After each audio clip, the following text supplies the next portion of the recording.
everyone and welcome to the Garden Invasion series. In this series, we feature gardeners in Singapore who share a passion for plants. In today's episode, we are visiting a Community in Bloom Platinum Award-winning garden in a swimming complex. Let's head on in and meet the garden leader, Kevin, who is also a Community in Bloom ambassador.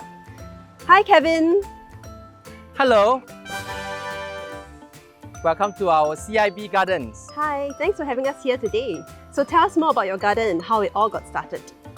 Well, our garden is built on the 4R waste management concept of reduce, reuse, recycle and recover with the aim of giving back to the community.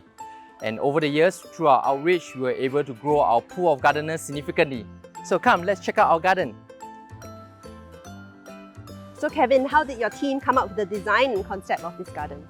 Our team worked very closely with MParks on the design and concept of our garden.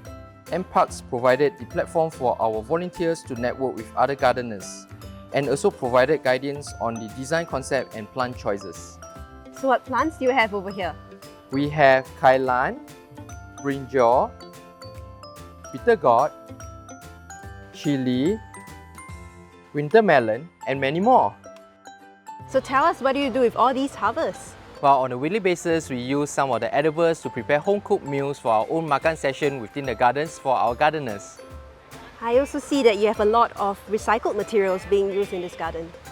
Yes, indeed, we have our very own first DIY rain harvesting tank to collect water for irrigation, and all the harvesting leftover are put back into the soil for fertilization. With a group of like-minded staff and volunteers, we believe in the 4R principle, so we started a mini trial on the plot. From there, we began expanding our urban farm.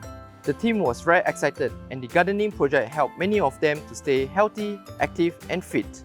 More importantly, it gave them a sense of belonging, maintaining a harmonious gardening community with a common goal. Everything here is handmade, from the wooden swing to the benches, and we have Mr. Ernest to thank for this. He is a very skilled carpenter. Now I'd like to introduce you to our plant guru, Miss Ada. Hi Ada! I am a senior volunteer in this garden.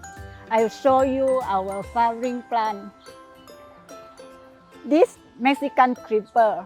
This flower can make into tempura. We also have a variety of hibiscus, bleeding heart, and red ginger flowers. So Kevin, I noticed that your garden does not have a fence. Why is that so? This is to help us to evoke the whole kampong spirit within our gardens, and through proper public education, we are able to achieve a fenceless garden without intrusion. Ah, I see. Just curious, with the activities happening here in the complex, does having a garden here affect the daily operations of the swimming complex itself? Well, not at all. With the public here swimming and the gardeners here doing their gardening work, it's a perfect example of how we can co-share and co-assist within a space for an array of activities. I couldn't agree more. Well, we've come to the end of this tour. I've enjoyed myself here and I hope viewers at home have enjoyed themselves too. You are most welcome, and here with me is a friendship plant to spread the joy of gardening. Oh, that's so sweet of you. Thank you so much. And that's all from the CIB Woodland Sports Centre Urban Farm. Till the next garden. Bye! Bye!